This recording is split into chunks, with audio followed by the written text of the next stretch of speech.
മുറുക്കി ചുവപ്പിച്ച് ചവച്ച് തുപ്പുന്ന ഈ ഇല നിസ്സാരമായ ഇലയല്ല. ധാരാളം ഉപയോഗമുള്ള ഔഷധ ഗുണങ്ങളുള്ള വിശ്വാസ പ്രാധാന്യമുള്ള ഒന്നാണ് ഇത്. വിവാഹാദി മംഗളങ്ങൾക്കും പൂജാതി കർമ്മങ്ങൾക്കുമൊക്കെ ഒഴിച്ചുകൂടാനാവാത്ത ഒന്നാണ് വെറ്റില. സാധാരണ വെറ്റില മുറുക്കാൻ വേണ്ടിയിട്ടാണ് ഉപയോഗിക്കാറുള്ളത്. പണ്ടൊക്കെ വെറ്റില ചന്ത വരെ ഉണ്ടായിരുന്നു. ഇന്ന് വെറ്റിലയുടെ ഉപയോഗം കുറഞ്ഞു വന്നുകൊണ്ടിരിക്കുന്നു. നന്നായി പരിപാലിച്ചാൽ മികച്ച ആദായം ഉണ്ടാക്കാവുന്ന ഒന്നാണ് വെറ്റില കൃഷി. ഞാൻ കൊന്നയുടെ കാൽ നാട്ടി അതിനു മേലാണ് വെറ്റിലക്കൊടി കയറ്റിവിട്ടിരിക്കുന്നത്. നട്ട് 4-ാം മാസം മുതൽ തന്നെ ഇല നുള്ളാൻ തുടങ്ങാവുന്നതാണ്. നല്ല വെയിലുള്ള സ്ഥലവും വെള്ളത്തിൻ്റെ ലഭ്യതയും വെറ്റില കൃഷിക്ക് അനിവാര്യമാണ്. പൊതുവെ മഴക്കാലത്ത് വെറ്റിലയ്ക്ക് ഡിമാൻഡ് കുറവാണെങ്കിലും വേനൽക്കാലത്ത് ഇതിന് നല്ല ഡിമാൻഡാണ്. അപ്പോൾ ഒരു കൊട്ട് വെറ്റിലയ്ക്ക് 100 മുതൽ 120 രൂപ വരെ ലഭിക്കാറുണ്ട്.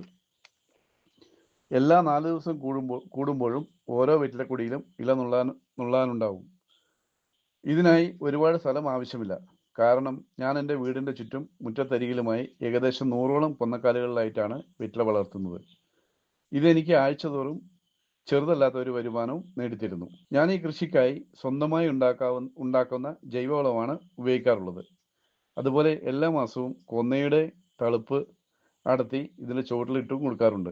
അതും നല്ലൊരു വളമാണ്. എല്ലാ വർഷവും ഓരോ ചുവട്ടിലും ഡോളോമൈറ്റ് ഇട്ട് ദിവസങ്ങൾക്കകം ജൈവവളം നൽകാറാണ് പതിവ്. പിന്നെ ചാണകവും പിണ്ണാക്കും പുളിപ്പിച്ച് നേർപ്പിച്ച് ഒഴിക്കും. വേറൊന്നും കാര്യമായി ചെയ്യാറില്ല. വീഡിയോ ഇഷ്ടപ്പെട്ടാൽ ചാനൽ സബ്സ്ക്രൈബ് ചെയ്യുക, ലൈക്ക് ചെയ്യുക.